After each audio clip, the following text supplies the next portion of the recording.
Welcome to Creekside Chats with successful multifamily real estate investors. Dr. Allen chats with successful investors exploring their journey from setback to triumph. Through this window, we glimpse the truths that inspire our guests to invest abundantly and flourish in all areas of life. And now your host, Dr. Allen. Welcome to Creekside Chats with successful multifamily real estate investors, where we delve deep into the lives of our successful guests to learn the secrets of thriving to flourish abundantly in all areas of life. I'm your host, Dr. Allen. Today's guest is a full-time entrepreneur and real estate investor. He began his real estate career in 2002 with HomeVestors. In 2004, he branched out on his own and has since completed over 200 profitable real estate transactions. He currently owns over 100 single-family homes and as well as commercial properties in Oklahoma City. He is currently invested in over 810 multifamily units across 4 properties. This just skims the surface of his many accomplishments. Let's get to know my guest today, Rodney Miller. So welcome, Rodney. I'm so pleased to have you here today. Thank you for having me. You know, we have a puppy, so it looks like I'm a crack addict or whatever, but this puppy's got really sharp teeth and my arms are just torn to shreds. So, oh my gosh. I'd like to let you know that I'm not, injecting heroin into my arms. Okay. So how old's the puppy? Well, she's a year now. She's just a little Maltese, but her teeth are like razor sharp and she's like vicious. Like, oh my God. Remember that Monty Python rabbit that was going around and attacking people? She's like that. She's just little ball, like 6 pounds of just mean little thing. Is she still teething, or it's affection? She just likes to play hard, man. Just likes to play hard. And I'm 55, so my skin's getting thin anyway. So it doesn't take much for me to bruise. And I see. Rodney, let's find out where this all began. So let's go back to your childhood. Why don't you just bring to mind a memorable experience from your childhood? Memorable experience from my childhood. One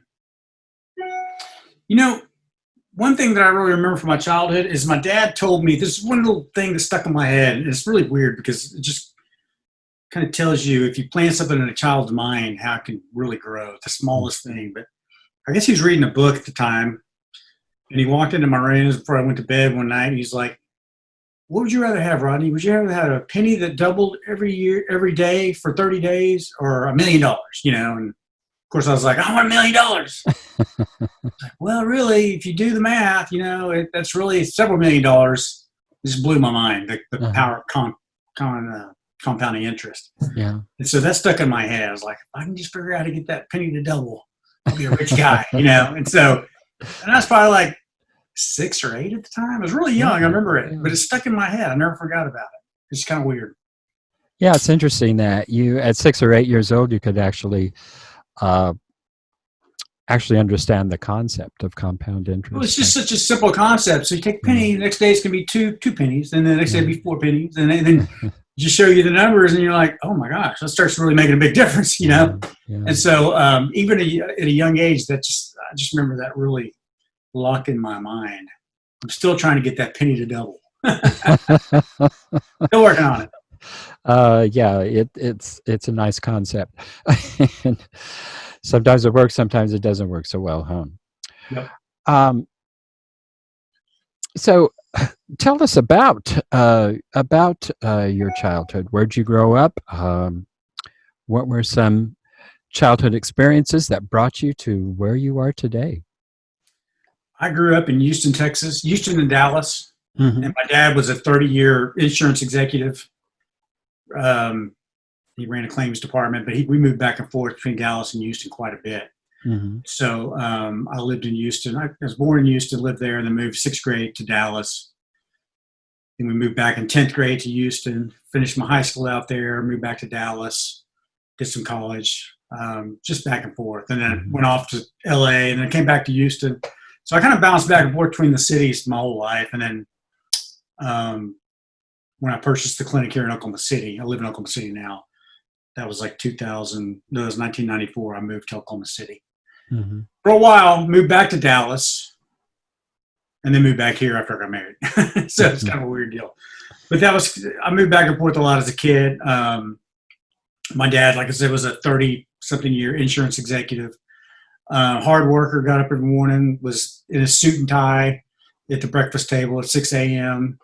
I think he was at his desk every morning at 7 a.m. And just a really hard worker. My family's from West Texas, so we come from West Texas farming family. So, he was the youngest of 8 kids from Eastland, Texas. And my mom grew up half hour from there, Cisco, Texas. She was the youngest of 8 kids.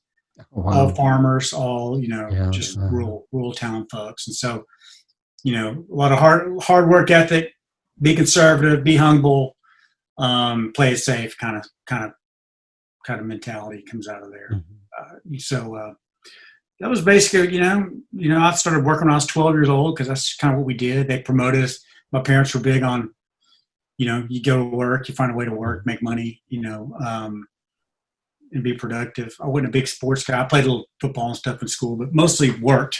I think I was one of my only friends that really worked my way starting, at a young age. And what was your first job?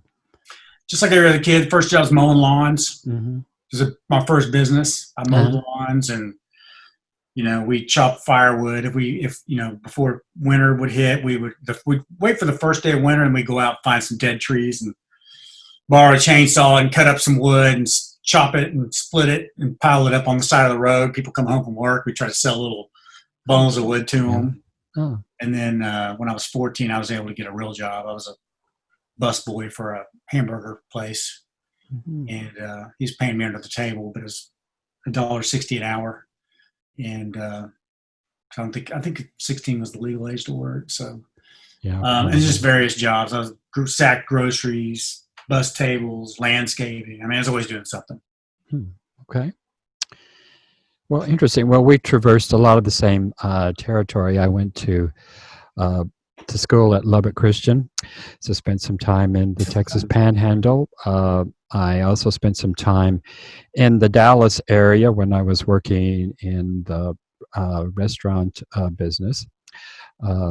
My sister and her family still live in the Dallas area, so we've traversed that. And then I was also at Texas A&M Kingsville for about 5 years. So we've been around the same territory there. Yeah, you have some Texas roots, don't you? Yeah. And I actually, my mother was born and raised in El Reno, Oklahoma. Oh, okay. So I've got those Southwest roots, actually. Nice. Yeah. Very cool.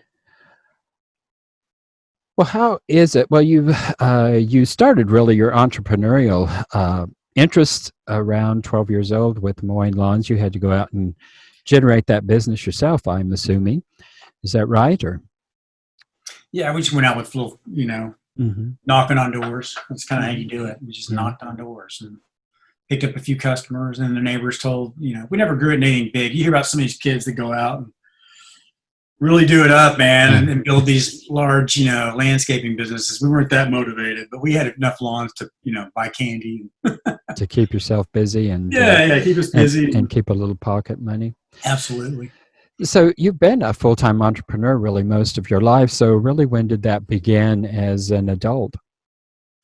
Well, so I remember my last couple of years of high school. I was in the distributive education program. I don't know if you remember that, but you got out half a day to go work. And I drove a beer truck. So in high school, I get to leave my high school in Houston at noon, and then I had a chance to grab some lunch, and then I'd go get on a beer truck and go. You're too young to drink, but you were driving it around. Yeah, it was legal. My school fought it when I wanted to do I worked for Coors Beer. The Coors Beer folks stepped up and said, "No, it's legal. He can do it. He just can't drink it, but he can surely go deliver it to the stores." And so I did that. Worked in the warehouse, but it was kind of an interesting deal. But at that time, I started thinking after I got out of high school, and my parents were pretty open to me starting a business. Somehow I got in my head I wanted to save up 20 or 30 grand, and then start a business like a small Jiffy Lube center, or there used to be this franchise called Stakeout where they deliver steaks to your door, and I thought that was really cool. And so I was looking at little things like that, and I thought if I could just save up 20, 25 grand, I could go into business. But my parents were really open about it. They were like, well, you can do that, or you can go to college and we'll pay, for your college, or your choice. Mm-hmm. We can put that money in your college, or we can give you some money, starter money to start a business. And I chose college. So I went to North Texas and got a degree in insurance because my dad did that. So a business degree with a minor in insurance. And then I went out and started working as a insurance claims adjuster because that's what my dad did. And so North Texas in Denton? Yeah, I went to North Texas. So I was there too, yeah.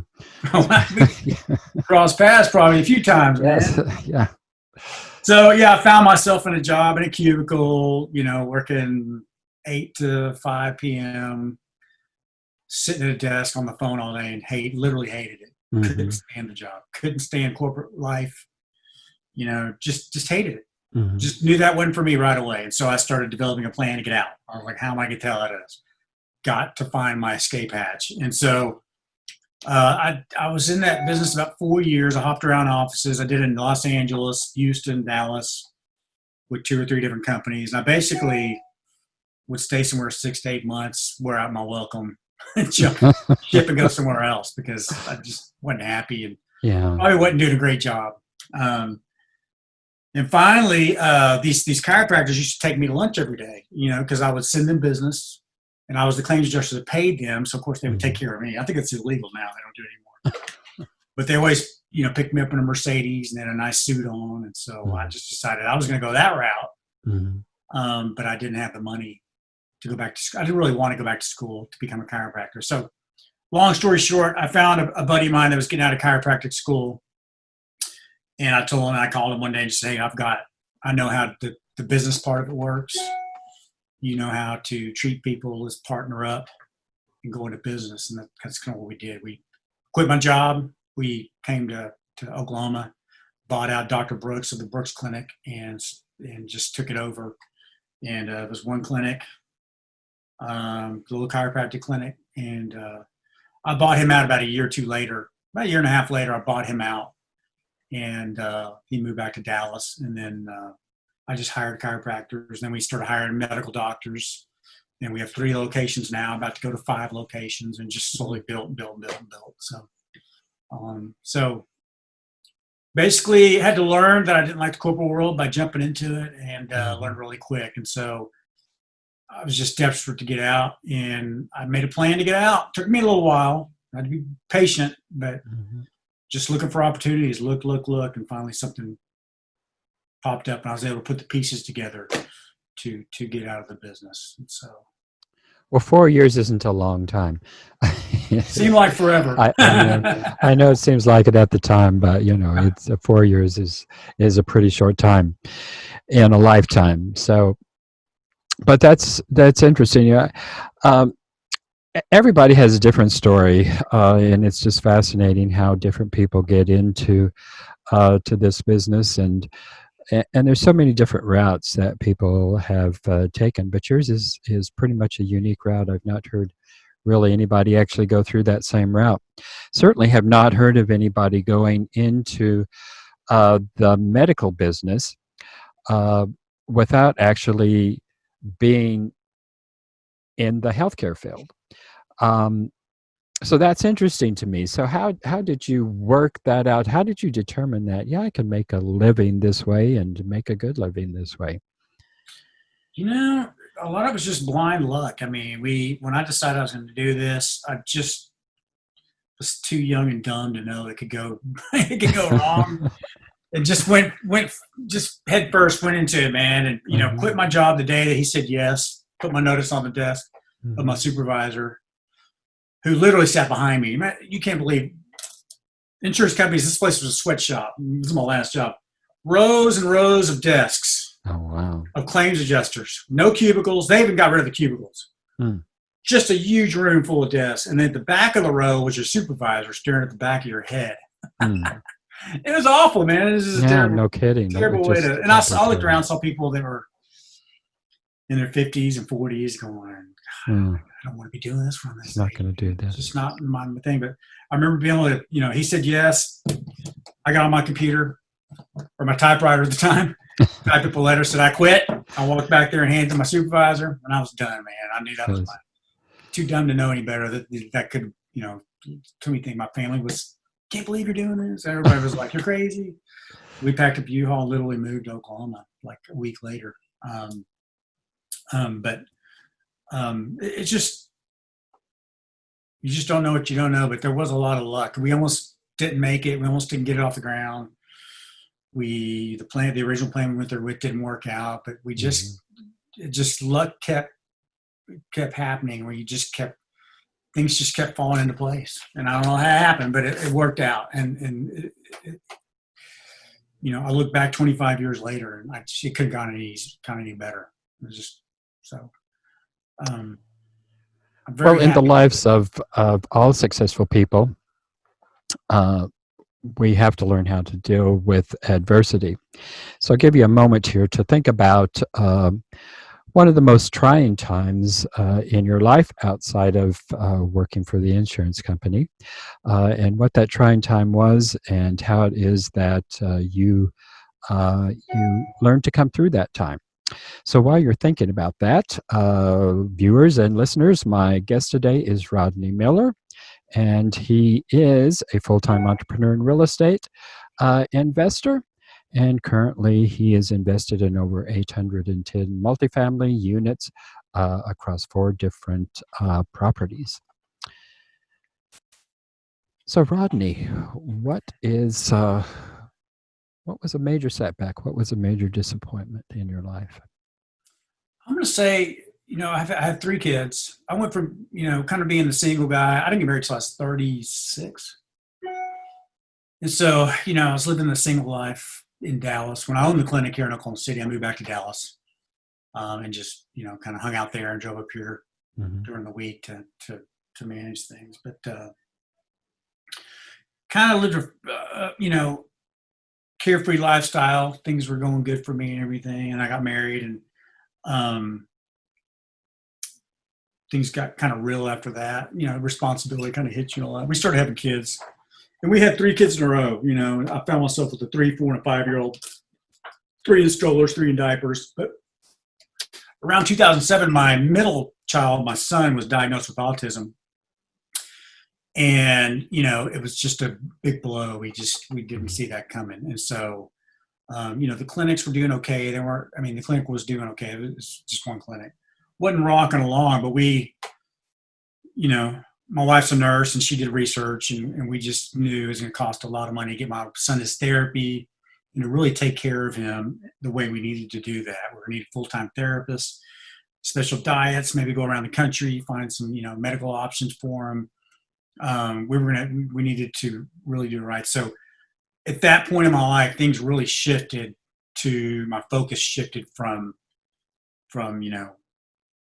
wanting cars and big houses and fancy vacations to how are we going to pay for this care that our son is going to need? And how can I take this load off my wife? Because she was, very distraught about all this. And so at the point in time, I just remember saying, we spent a lot of time researching stuff and looking at the money. And I just said, you take care of that. Do whatever you need to do. I'll find the money. Don't worry about it. And you just made her a promise. The money would be there. And so my focus really shifted, from fun and games and all that to I've really got to get serious about this business. And I'd say that's kind of what a big pivot point when I decided we were going to go medical. We were going to have multiple clinics. We were going to do things that I'd never even had on the radar before. I was kind of forced into thinking bigger, and so what was a big negative at the time really has turned out to be a positive because it really did work out well. I poured myself in the business. We did do better. We are still doing better today. We've had that it kind of came back around in 2016. We had a new awakening that he was not going to, you always have the hope that you're going to get your autistic child functioning at a level to where he can be independent or she can be independent and live a good independent life. We kind of realized around 2016 that wasn't going to happen. he was always going to need help. He's always going to need somebody around 24/7. And so once again, I just shift my focus again to how are we going to take care of this person for the rest of his life, well after we're gone, because he's going to way outlive us, and not put a huge burden on his two sisters. Once again, had to really rethink my business model, how I was going to take us there. And that's when I really started going to the multiple clinic model and really looking at exponential growth to where we can have 10, 20 locations. Mm-hmm. The multifamily is another aspect of that. How can we buy multifamily properties that will pay off and will help us build a generational wealth for my family? We'll pay for these things that we need to pay for. So those are huge pivot points in my life that really have changed my focus and my drive and my big why. You know, everybody needs a big why. Mm-hmm. It used to be stuff. I wanted stuff, you know. Mm-hmm. I wanted to retire. I wanted to be on the beach in Florida. Now I just want to take care of my family. I don't want to leave them in a big mess. I want to make sure my girl's taken care of. My son's taken care of. He's got a safe place we can transition him into. He can live there. Well, after we're gone, we don't have to worry about him being, you know, out on the street or displaced or living with one of my, you know, other kids. So that's a biggie. And so I invested in there's a big autistic community being built right now in Denton, Texas. This can be state of the art. I'm an investor in that. I invested in it 2 years ago. They're just about come online with their first 32 rooms. This can be 8 houses with 32 rooms. It's going to be really cool. My son's going up there for summer camp this summer. And if he likes it and he's happy, we're probably going to go ahead and put him up there, and we're going to build a house up in Denton so we can be nearby him. And my other 2 girls will be out of college the next few years. And so we'll transition there full time. And so it's all coming together, man. All the hard work and all the planning and everything's slowly starting to pay off. That's a very touching story. And it just really brings up the importance of a big why. And it's amazing to me. I mean, a lot of people think that the big why for money is always all of those things and all of those extras and all of that. But the more people I talk to, the more I realize that the big why is usually something very meaningful, very touching, and it in your case, it really has absolutely nothing to do with materialism. It's just, and it really anybody's big why should go beyond the materialistic stuff. It's got to be bigger than that. It really has to. Yeah, it really I got a new big why too. I mean, big why shift all the time. Now mine is to give back to the autistic community, mentor other people in business, but also the state-of-the-art facility. Maybe we can build one in Oklahoma. Oklahoma doesn't have one, so maybe that's my new big why. Once we see how this thing operates, and we really learn about it, maybe we can bring that to Oklahoma and help Oklahomans out, because there's nothing on the scale of what they're doing here in Oklahoma, and Oklahoma could use something like this. So, yeah, I've not heard of really anything like that specifically for autistic children, really anywhere. I don't know where that model began, but yes, we certainly do. We do need things for autistic children. And we've come a long way since the 1960s, 1970s, when we were blaming parents for their children being autistic. At least today we understand that it has nothing to do with the environment and everything to do with the physiology. So at least we're better off in that regard. Sure. But we still have a whole lot to learn about autism, where it comes from, and how to deal with it, and certainly how to help children with autism. I'm really glad that you're involved in that.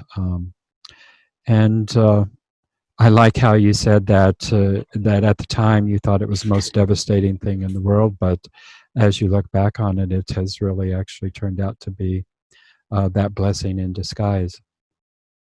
And I can certainly look back on my life and look at the worst day of my life, and I think now it really was the best day of my life. It just took a while to realize. It's funny how a lot of things are. I mean, a lot of things that you think are just the most worst thing that can happen to you can really turn into something positive, and almost always do on some level if you look at it the right way, and you don't let it defeat you, but you want to grow from it. And I'm trying to instill that in my kids. You're going to hit a lot of rough patches. Everybody's going to, and it's how you respond to that. You're going to grow or you're going to shrink, and you've got to pick one or the other. And I hope you learn to grow from hardship and learn to take those as life lessons and build on them. Yep. Absolutely. Well, we're coming to the end of our time here, Rodney. So one last question before we go to that last question. My guest today is Rodney Miller, a full-time entrepreneur and real estate investor, currently living in Oklahoma City. So, Rodney, could you tell our guests how they can get in touch with you? Yeah, you can reach me at tridentmultifamily.com, tridentmultifamily.com. You can go to Rodney at tridentmultifamily.com. That is my email address. And that's the best way to reach me. And we didn't talk about multifamily at all, but I do multifamily. It's part of my retirement plan. So, and my two partners, Mike and Carl, I have two partners in multifamily that are awesome. And if anybody ever needs help with multifamily or business in general, they can reach out to me. I'm an open book and love to help anybody out that I can. Okay. So, my last question is, when you come to the end of this life's journey, what do you want your epitaph to say? Well, I saw that question, and it's kind of funny that you mentioned that. I've already written my obituary. That's kind of how I guide my life. Oh, good. I've got a full-page obituary. I'm not going to share it with you. It's kind of personal. But I think everybody should write out, if they really, really want to live a good life, you should write your obituary out. What are they going to say about you when you're gone? And they're going to say that Rodney, died. He had a big boat and a nice house on 10 acres. No. You want to, they want to talk about how you gave back and how you contributed to society and your family and everything. And so that's kind of what my obituary is, and that's kind of what guides me. I kind of look at the end of my life and what I want people to look back on my life and really reflect on. And so everybody write your own obituary. That's good advice. Yes, it is. It'll really get you thinking. It really will. It's a guide for living your life. Yeah. So basically, I want them to say that he was a good family man and he gave back and he shared his knowledge and he gave back. That's what I want to say. Wonderful, Rodney. It has been a pleasure being with you, and I hope we can have some future conversations. I enjoyed it. It's a lot of fun. Thank you for tuning in to Creekside Chats with successful multifamily real estate investors, brought to you by Steed Talker Capital. Steed Talker Capital works with both new and established investors nationwide, creating opportunities to flourish in all areas of life. As part of our efforts to make the world a better place, Steed Talker Capital contributes to activities and organizations committed to better understand the equine. These endeavors attempt to enhance the human treatment of horses worldwide. Steed Talker Capital, working for a world where all creatures great and small flourish abundantly. For resources to enhance your well-being through multifamily real estate investment, connect with us online at capital.steedtalker.com.